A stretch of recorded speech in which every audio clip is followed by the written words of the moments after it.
What's up guys, DP Connect ID Life HD, and today we're talking about NBA 2K20. So because of the coronavirus, we've really been missing the NBA and have been playing this game a lot. Because of this, we decided to do a review of the game. We actually haven't reviewed the 2K series since NBA 2K18. So let's see what changes have happened since then and if it's any better. Firstly, let's go over game modes. There's a lot of modes in this one. There's Play Now, My Career, NBA Story Mode, Run the Streets, and Franchise.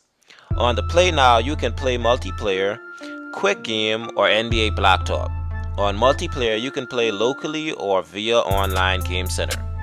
On quick game, you can play the CPU and choose from any NBA teams or NBA all-time great teams. NBA Blacktop, you can play 1 vs 1, 2 vs 2, 3 vs 3, 4 vs 4, or 5 vs 5, and choose from any NBA players, NBA greats, or your My Player, and unlock different outdoor courts. The only thing I don't like is that you can't use the classic jerseys when you play with the all-time great teams, unless you unlock them. On My Career, you pick the best build that you want to be. We recommend you use the power forward slasher build, but it's up to you. After trial, you get a few team options to choose from. Once you choose the team, you can start playing for them. When you're customizing your player, you make sure and put up your mid-range and three-pointers. That'll be useful when you're trying to catch up from a huge gap. On off days, you should do the drills and get the 50 fans plus support. But mainly when you do your drills, you gain more points to upgrade your character and upgrade your overall stats. When you start, you'll be subbing in and out of the game. But as you go through the season, you'll play more minutes depending on how good you are. On NBA Story Mode, you choose any team and start with the basics at the beginning of the franchise story. They will give you a historical player to play as from each franchise depending on which team you pick. For instance, if you pick the Bulls, you'll play as either Michael Jordan or Scottie Pippen. As you get through more years, you play as different players, or you can choose to play as different players throughout the same year. On Run the Streets, you can play as any player from any team.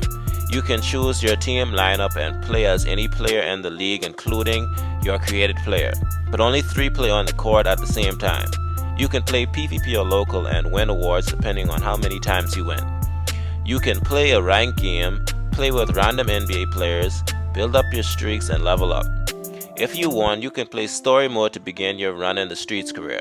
This helps you gain more stuff from your gear, storage, or you can get stuff from the shop. Whenever you win a game, it gives you more VC, and you can use it on stuff at the shop or gear storage.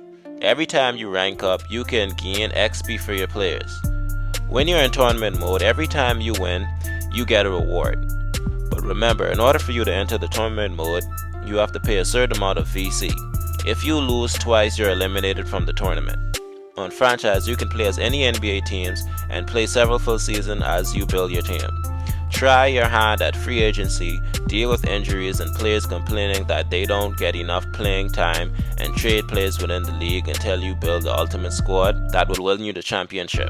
In this mode, you're basically the GM of the game, but you also get to play through the games as you would in the quick game option. With all that out the way, let's go over the controls and gameplay. The controls are actually much better than the 2018 and 2019 versions of the game. They've been able to tweak the touch controls really well. They've even been able to add customized touch controls where you can adjust where each button goes and how large you want them to be. That's especially important when you play the game on an iPad. Because of the larger screen, the default buttons become super huge, so it's nice to be able to adjust it to the proper size and make the buttons reasonably small. You also get gamepad support by default this year instead of having to adjust for gamepad support like in the previous years. The gameplay is still really good. Same 2K style of movement and the shooting. The player animations are still really good and fluid. There's still a couple glitches in the gameplay where you'll shoot full court on accident, but this doesn't happen nearly as much as it used to. The other glitch is where the referee will take ages to hand you the ball.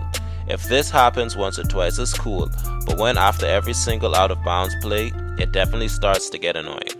Let's talk about the UI and graphics. The UI is largely unchanged as with the 2K18 and 2K19. They just made slight color changes to the presentation. The rest is still clean and navigatable as in the years before. In terms of graphics, they also largely unchanged from the years before, and that includes the material animation, which is also still great. There's a couple of deficiencies we need to bring up though. For instance, you still have tears on the arm sleeves, and you still have the default player models that for some reason all look like Ray Allen. It would be great if 2K put a little more effort into a lesser known rookie or lesser known players on the bench. Music and sound is next. Then they turn their back on me and not for dates. Now they my sons, I did not sign up to race. Here's Stockton. Number 78, guarded by Jordan. The music is great in the whole game. You get a great mix of hip-hop and R&B that plays through most of the game. 2K did a really good job picking the music. The sound is also decent though. This is where the game kind of falls on its face. There are numerous sound glitches throughout the game, like the announcers calling the wrong name when talking about a certain player, or when the reporters are talking and it just cuts out mid-sentence, or the crowd getting too loud or non-existent. These are really bad flaws to the game that we wish would be fixed. In terms of story, you can play through different legendary scenarios and relive those moments. That's cool for sure. But the best part is making your own story, like hitting a buzzer beater or being the underdog and developing a great team that wins championships, or things like that. The best story is the one you create while playing the game. With all that said, NBA 2K20 is a step up from the previous years and even still has some bugs that should be squashed. It is still only the premium basketball sim worth playing on mobile, and is definitely D-Life HD approved. Alright everybody, thanks for watching. Let us know your thoughts on the NBA 2K20 for mobile in the comments below. We love talking to you guys. You can also talk to us more on our Discord server. Info will be in the video description. Remember to like and subscribe for more videos like this. Lastly, check out our Twitter account for more game update of the latest releases. But most importantly, remember to always stay one up.